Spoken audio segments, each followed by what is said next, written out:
लातूर महानगरपालिकेच्या नंतर आता चुरस वाढलेली आहे आणि रणधुमाळी सुरू झाली जिल्हा परिषद पंचायत समितीची. ज्यांनी तळागाळातल्या माणसाला विकास का असतो ते दाखवण्याचं काम केले ते आरती बालाजी भंडारे आपल्या सोबत येतं. मी सरपंचपदी विराजमान असताना जे काम तुम्ही केलेलं आहे ते तुमच्या नेतृत्वातून तुमचे काम करण्याची वृत्ती दिसून येते. तुमचं ध्येय हे काम आहे, लोकांच्या अपेक्षा हे काम आहे आणि मला हा विश्वास आहे की सगळेजण मला 100% त्या ताकदीनं निवडून देतीलच आणि मी त्यांच्या या अपेक्षांना त्यांची पूर्तता करून देणारच. मला सांगा, तुम्ही औराद नगरीचे लोकप्रिय सरपंच होता, लोकनियुक्त सरपंच होता. औराद नगरीमध्ये महिलांसाठी तुम्ही काय केलं? मी प्रत्येक घरामध्ये नळ कसा पोहोचवला जाईल हे ध्येय समोर ठेवून मोठी योजना आखली. या 20 वर्षाच्या आमच्या या जे ध्येय होतं, जे काम होतं ते माझ्या माध्यमातून पूर्ण झालेलं आहे. कोणताही प्रश्न असू द्या तिथं मी तत्पर नक्कीच असते. त्याच्या इव्हन जर अर्ध्या रात्री जरी फोन आला कोणत्या महिलेचा की मॅडम मुलगी डिलिव्हरी होत आहे पण गाडी नाही, त्या टायमाला माझ्या घरी ड्रायव्हर नव्हता, मी स्वतः त्या महिलेला घेऊन जाऊन दवाखान्यामध्ये घेऊन जाऊन त्यांची डिलिव्हरी साठी त्यांना मी हेल्प केली आणि मला माझ्या स्वतःवर विश्वास आहे की मी नक्कीच ही निवडणूक पार करेन आणि नक्कीच माझ्या हातामध्ये विजयाचा झेंडा असणार आहे. वाढपे म्हणजे जर एखाद्या लग्नात जर वाढपे आपला असला, पंगत खूप जणांची बसलेली आहे आणि त्याच्यामध्ये जर वाढपे असला असेल तर तो दोन गुलाबजामुन नक्कीच मला जास्त देईन, कारण तो माझा वाढपे आहे. माझा हेतू, माझं ध्येय सर्वप्रथम महिलांना समर्पित असणार आहे. मी प्रत्येक महिलेला त्यांच्या उद्योगामध्ये बचत गटाच्या माध्यमातून असो, लखपती दिदी या माध्यमातून असो अथवा अन्य काही दुसऱ्या योजना असो, मुलींची सेफ्टी, सध्या जे वातावरण चालू आहे मुलींची सेफ्टी, त्याबद्दल सुद्धा मी त्याच्यामध्ये लक्ष देईन. मी स्वतः लक्ष देईन की प्रत्येक महिला प्रत्येक जागी सेफ कशी राहील आणि प्रत्येक पुरुषासारखं पुरुषांच्या खांद्याला खांदा लावून प्रत्येक ठिकाणी कोणत्याही क्षेत्रात कशी उभी राहील त्या गोष्टीची मी नक्कीच काळजी घेईन. लातूर महानगरपालिकेच्या नंतर आता चुरस वाढलेली आहे आणि रणधुमाळी सुरू झाली जिल्हा परिषद पंचायत समितीची. आपण आलो आहोत औराद शहाजानी या जिल्हा परिषद गटाच्या माध्यमातून, ज्यांना भारतीय जनता पार्टीच्या माध्यमातून उमेदवारी मिळाली, त्याच्या महिला ज्याने आपल्या कार्यकाळात म्हणजे औराद नगरीचा विकासाचा कायपलट करण्याचा, ह्या नगरीचा विकास करण्याचा ध्येय संकल्पना ठेवून ज्यांनी तळागाळातल्या माणसाला विकास का असतो ते दाखवण्याचं काम केले ते आरती बालाजी भंडारे आपल्या सोबत येतं. खरं तर त्यांचा इतिहास फार मोठा आहे, परंतु त्यांची संकल्पना का असते तो विचारण्यासाठी आणि पुढे जिल्हा परिषदेसाठी त्यांनी काय करणार आहेत हे विचारण्यासाठी आपण आलो. प्रथम प्रतिक्रिया द्या की आज तुम्हाला भारतीय जनता पार्टीच्या माध्यमातून उमेदवारी मिळाली, काय सांगा? सर्वप्रथम सर्व मायबाप जनतेला माझा नमस्कार. मी आरती बालाजीरावजी भंडारे, भारतीय जनता पार्टीकडून माझ्यावर आज औराद जिल्हा परिषद सर्कलची जिम्मेदारी देण्यात आलेली आहे. सर्वप्रथम मी आदरणीय अक्का साहेब, आदरणीय अरविंदजी पाटील निलंगेकर साहेब, आदरणीय आमदार संभाजीरावजी पाटील निलंगेकर साहेब आणि माझ्या सर्व सर्कलमधील सर्व मायबाप जनतेला माझ्याकडून साष्टांग आभार. सर्वप्रथम सर्वांनी मला मी या उमेदवारीसाठी योग्य आहे, त्यांनी माझ्यावर विश्वास दाखवला, त्याबद्दल मी सर्वांचे अगोदर आभार मानते. मला सांगा, आता तुम्ही उमेदवारी मिळण्याच्या अगोदर प्रत्येक जिल्हा परिषद सर्कल म्हणजे औराद नगर जिल्हा परिषद गटातल्या सर्वच गावाला तुम्ही भेटी गाठीत केल्या, मग लोकांनी तुमची काय भावना व्यक्त केल्या किंवा लोकांनी काय प्रतिक्रिया दिली तुम्हाला? तर मी उमेदवारी ठरवण्याच्या अगोदर किंवा मी उमेदवार म्हणून थांबण्याच्या अगोदर मी काही लोकांपर्यंत, खेडेगावापर्यंत ज्या आमच्या सर्कलमध्ये आहेत किंवा या औरादमध्ये आहेत त्या लोकांपर्यंत मी अगोदर जाऊन चर्चा केली. त्या चर्चेच्या माध्यमातून मी जाऊन चर्चा करण्याच्या अगोदर लोकांचा मला कॉल आलेला की मॅडम तुम्हाला आम्हाला बोलायचं आहे. तर त्या लोकांच्या चर्चेतनं त्यांच्या भावना त्यांनी व्यक्त केल्या की आरतीताई तुम्ही या उमेदवारीसाठी एकदम सक्षम उमेदवार ठरणार आहात, कारण तुमच्या हाताने तुमच्या कार्यकाळामध्ये मी सरपंचपदी विराजमान असताना जे काम तुम्ही केलेलं आहे ते तुमच्या नेतृत्वातून तुमचे काम करण्याची वृत्ती दिसून येते. तुमचं ध्येय हे काम आहे. लोकांनी आम्हाला स्वतःला निदर्शनास आणून दिलं की तुमचं ध्येय काम आहे आणि आम्हाला असा उमेदवार हवाय की त्यांनी काम करावं. लोकांच्या अपेक्षा काय असतात? पक्ष हा दुसरी बाजू झाली. लोकांच्या अपेक्षा हे काम आहे, जे की माझ्या माध्यमातून थोडेफार कामं झालेले आहेत. लोक त्याबद्दल प्रभावित आहेत. त्या लोकांच्या मागणीमुळं मी या उमेदवारीसाठी थांबलेली आहे आणि लोकांची प्रतिक्रिया ही होती की तुम्ही थांबावं आणि तुमच्या माध्यमातून औराद नगरीचा आणि या आजूबाजूच्या खेडेगावचा, आमचे जे सर्कल आहेत त्या खेडेगावचा विकास तुमच्या हाताने 100% होईलच, अशी त्यांची सर्वांची सर्वांचा मानस होता.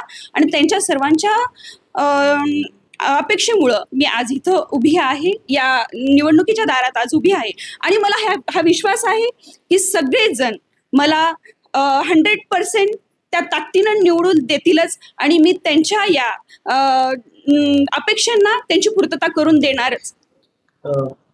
निलंगा नगरपालिकेला महिला राज होतं, म्हणजे नियोजन समितीवरती पूर्ण महिला राज आला. सगळ्या महिला बसल्या. लाडक्या बहिणीला गिफ्ट म्हणून आमदार संभाजीराव पाटीलकरांनी, अरविंद पाटीलकरांनी त्यांना बसवला. त्यावेळेस मकर संक्रांत होती. आता ही बातमी कळते की लातूर महानगरपालिकेवर महिला राज, म्हणजे महिलाही त्या ठिकाणी महापौर होणार आहे.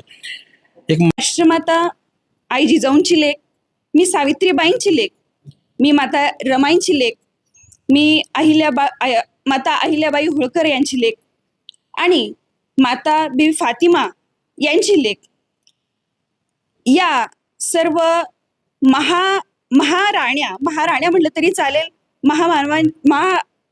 महिलांच्या विचारांना पुढे घेऊन जाण्यासाठी, त्यांच्या विचार प्रत्येकामध्ये पोहोचवण्यासाठी आणि या औरादमध्ये आणि या पूर्ण औराद सर्कलमध्ये विकासाचा रथ पुढे घेऊन जाण्यासाठी मी आज इथं जिल्हा परिषद औराद शहाजनी गटातून उमेदवारी घेतलेली आहे आणि हे काम मी करून दाखवेनच. नक्की सर्वांच्या, प्रत्येक महिलांच्या प्रत्येक आवाजाला, एकेका हाकेला नक्कीच समोर घेऊन, नक्कीच त्यांच्या अपेक्षांना मी त्यांची पूर्तता करेन. मी एवढं सांगते. तुम्ही एवढं सांगताय, मला सांगा, तुम्ही औराद नगरीचे लोकप्रिय सरपंच होता, लोकनियुक्त सरपंच होता. औराद नगरीमध्ये महिलांसाठी तुम्ही काय केलंय? कोणत्या कामासाठी त्यांच्या अडीअडचणी जाणून घेतल्या किंवा त्या समस्या जाणून घेतल्या किंवा त्यांना अडचणीमध्ये तुम्ही धावून गेलात? काय सांगा. सर्वप्रथम महिलांच्या बेसिक समस्या म्हणजे काय असते? प्रत्येक 80% महिला ही घरकाम करत असते. 80% महिला घरकाम करत असल्यामुळे सर्वात मेन सोर्स काय असतो? पाणी. औराद नगरीमध्ये पाण्याची फार टंचाई होती. त्या टंचाईला दूर करण्यासाठी मी प्रत्येक घरामध्ये नळ कसा पोहोचवला जाईल हे ध्येय समोर ठेवून मोठी योजना आखली. या 20 वर्षाच्या आमच्या या जे ध्येय होतं, जे काम होतं, ते माझ्या माध्यमातून पूर्ण झालेलं आहे. प्रत्येक घरामध्ये नळ, हर घर नळ म्हणल्यासारखं प्रत्येक घरामध्ये नळ आहे आणि त्या पाणी पुरवठ्यामुळं प्रत्येक महिलाचं काम करणं, म्हणजे प्रत्येक काम महिलांचं पाण्यामध्येच असतं. 80% काम पाण्याशिवाय महिलांचं काम नसतं. त्या पाणी तिथपर्यंत पोहोचवल्यामुळं महिलांचं अर्ध काम कमी झालं. कमरेवर घागरी आणि डोक्यावरची घागरी ती सुटली महिलांची सुटली असं म्हणावं लागेल. ते काम केलंय. त्याच्या पलीकडे जाऊन महिलांचा सगळ्यात मोठा प्रश्न, कोणताही प्रश्न असू द्या, तिथं मी तत्पर नक्कीच असते. इव्हन जर अर्ध्या रात्री जरी फोन आला कोणत्या महिलेचा किंवा असं मॅडम आमच्याकडे गाडी नाही आहे, किंवा मला मागच 15 दिवसाखाली एक फोन आला होता की मॅडम मुलगी डिलिव्हरी होत आहे पण गाडी नाही. त्या टायमाला माझ्या घरी ड्रायव्हर नव्हता. मी स्वतः त्या महिलेला घेऊन जाऊन दवाखान्यामध्ये घेऊन जाऊन त्यांची डिलिव्हरी साठी त्यांना मी हेल्प केली. अक्षरशः ते खूप इम्प्रेस झाले. म्हणजे मी अशा प्रत्येक छोट्या छोट्या कामामध्ये, त्यांच्या अडचणीमध्ये मी धावून जाण्यासारखी आणि प्रत्येक तळागाळातील 18 पगड जाती धर्मातील महिलांना मी सहकार्य करत असते. त्याच्यामुळे महिलांचा कल माझ्याबद्दलचा, जरी मी कुठे गेले तरी एक आपुलकी, एक प्रेम त्यांच्याबद्दलचं सर्व मला दिसून येतं आणि त्यांच्या या भावनेमुळं मी आज इथं उभी आहे आणि मला माझ्या स्वतःवर विश्वास आहे की मी नक्कीच ही निवडणूक पार करेन आणि नक्कीच माझ्या हातामध्ये विजयाचा झेंडा असणार आहे. मला सांगा, देशामध्ये आणि राज्यामध्ये जे समीकरण चालले, देशामध्ये भाजपचं सरकार आहे, राज्यामध्ये भाजप सरकार आहे, लातूरचे पालकमंत्री भारतीय जनता पार्टीचे, निलंग्याचे आमदारही भारतीय जनता पार्टीचे आहेत. हे समीकरण कसं बघताय तुम्ही? हे जे समीकरण आहे, देशात, राज्यात, हां, देशात, राज्यात किंवा आपल्या जिल्ह्यात म्हणा किंवा इथं आपल्या निलंगा तालुक्यात म्हणा, जे समीकरण आहे ते खरं तर आता मला माझ्यासाठी एक योगदान म्हणजे एक वरदान म्हटलं तरी चालेल. जेणेकरून माझा मुख्य हेतू इथं येण्याचा तोच आहे. का? तर सर्व जे वाढपे बसलेले आहेत वर, जे आम्हाला देणार आहेत. वाढप्याचं वर्णन करा बरं कसं करतो. वाढपे म्हणजे जर एखाद्या लग्नात जर वाढपे आपला असला, पंगत खूप जणांची बसलेली आहे आणि त्याच्यामध्ये जर वाढपे असला असेल तर तो 2 गुलाबजामुन नक्कीच मला जास्त देईन, कारण तो माझा वाढपे आहे.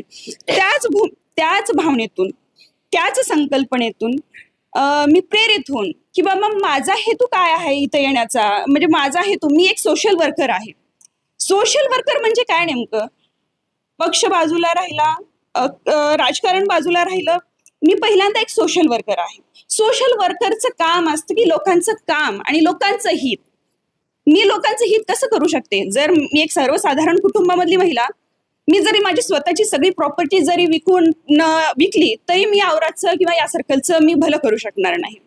पण जर मला आर्थिक मदत मोठ्या नेत्यांकडनं जर झाली, मोठ्या राजकीय नेत्यांकडनं झाली, तर नक्कीच मी या औरातचा आणि माझ्या सर्कलचा विकास 100% करू शकणार आहे. म्हणणं आहे की देशामध्ये नरेंद्रजी, राज्यामध्ये देवेंद्रजी, लातूरमध्ये शिवेंद्रजी आणि निलंग्यात शंभूभैया, येस, असं ना?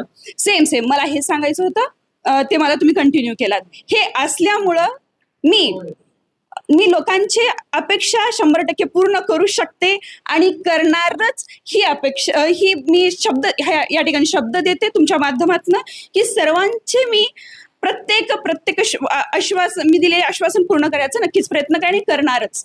मला एक गोष्ट सांगा, शेवटचा एक प्रश्न विचारतो. तुमच्या सर्कलमध्ये जेवढे गावं आहेत त्या सर्व गावामध्ये सरपंच ही भारतीय जनता पार्टीचे आहेत. तुम्हाला अजून सोपं झालंय? नक्कीच मला त्या गोष्टीचाही खूप आनंद आहे की भारतीय जनता पार्टीचे सगळे सरपंच आहेत, त्याबद्दल मी अतिशय खुश आहे. मला नक्कीच त्यांचा ह्या इलेक्शनमध्ये मला त्यांचा फायदा होईलच. पण याच्यानंतर सुद्धा मी काम करत असताना मला खूप सोपं जाईल की बाबा आमच्या भारतीय जनता पार्टीचे सरपंच आहेत, तर नक्कीच मी त्यांना काम देण्यात खूप खुश राहणार आहे. नव्हे की बाबा ते भारतीय जनता पार्टीचे सरपंच असो वा नसो, माझा हेतू काम करण्याचा आहे. मी नक्कीच सर्वांची कामं करणार आहे आणि त्यातल्या त्यात सरपंच आहेत म्हणलं तर नक्कीच काम करणारच. मला एक सांगा, महिलांसाठी किंवा बचत गटासाठी तुम्ही काय करणार आहात? महिलांसाठी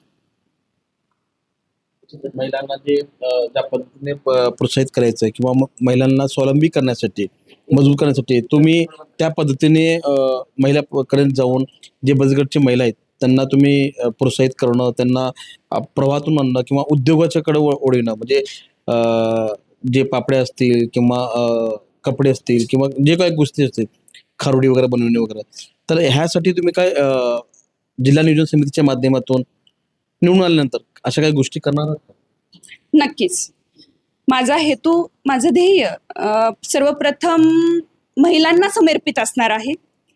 मी प्रत्येक महिलेला त्यांच्या उद्योगामध्ये बचत गटाच्या माध्यमातून असो, लखपती दिदी या माध्यमातून असो अथवा अन्य काही दुसऱ्या योजना असो, मेन म्हणजे लाडकी बहीण योजना, ह्या ज्या योजना आहेत तर मी प्रत्येक महिलापर्यंत अगोदरच पोहोचलेल्या आहेत. पण त्यातल्या त्यात माझ्या माध्यमातून मी प्रत्येक महिलांसाठी काम करण्याची नक्कीच वाट पाहेन त्यांच्यासाठी काम करण्याची. तर कोणतेही माध्यम असो, त्यांचा उद्योगाचं सक्षमीकरण करणं असो, त्यांना बचत गटाकडे प्रेरित करणं असो किंवा त्यांना उद्योगासाठी प्रेरित करणं असो किंवा स्वतः मी स्वावलंबी कशी होऊ शकते यासाठी मी त्यांना नक्कीच प्रोत्साहित करेन.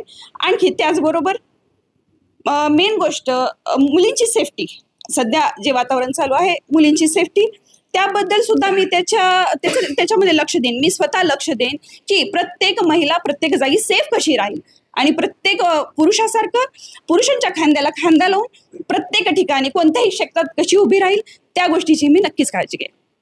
हे होते आरती बालाजी भंडारे, ज्यांनी भारतीय जनता पार्टीच्या माध्यमातून जिल्हा परिषद औराद शहाजानी गटातून उमेदवारी घेतलेली आहे. खरं तर युती असल्यामुळे महिलांच्या संकल्पना, विकास संकल्पना आणि धडाडीची नेतृत्व बरं का, बोलायला घाबरणार नाही, काम करायला घाबरणार नाही आणि नागरिकांच्या अडचणीला धावून जाणारी ही युती. खरं तर तुम्हाला माहीत असेल, औराद शहाजनी गडातून प्रेरणा संभाजीराव पाटलिंकर यांना उमेदवारी द्या अशी मागणी होत होती. परंतु संभाजीराव पाटलिंकरांनी किंवा अरविंद पाटलिंकरांनी आपल्या घराणेशाहीला न वाढविता त्यांनी जे काम करू इच्छिते, ज्यांनी औराद नगरचा विकास केलेला आहे आणि ज्यांची इच्छा आहे की गावागावामध्ये जाऊन आपला महिला सक्षम करणं, स्वावलंबी करणं किंवा बचत गटाच्या माध्यमातून त्यांना एक उद्योग उभा करून देणं, एवढंच नव्हे तर विकास कसा आणता येईल याकडे लक्ष देणं त्यांचं ध्येय आणि संकल्पना आहे. अशा युती म्हणजे आरती बालाजी भंडारे यांना भारतीय जनता पार्टीने उमेदवारी दिली. म्हणजे कार्यकर्त्याला प्राधान्य देण्याचं काम भारतीय जनता पार्टीच्या माध्यमातून झालेलं आहे. बघूया येणाऱ्या काळामध्ये कशा पद्धती रणनीती असणार आहे, लोकांप्रती उत्साह कसा असणार आहे, कार्यकर्ते कशा पद्धतीने काम करणार आहेत ते पाहणं अत्यंत महत्त्वाचं आहे. मी असलम धारेकर, APN मराठी न्यूजसाठी औराद शहाजनी. अशाच नवनवीन ताज्या घडामोडी पाहण्यासाठी आजच आमच्या यूट्यूब चॅनलला लाईक करा, शेअर करा, सबस्क्राईब करा आणि हो, बेल आयकॉन प्रेस करायला विसरू नका.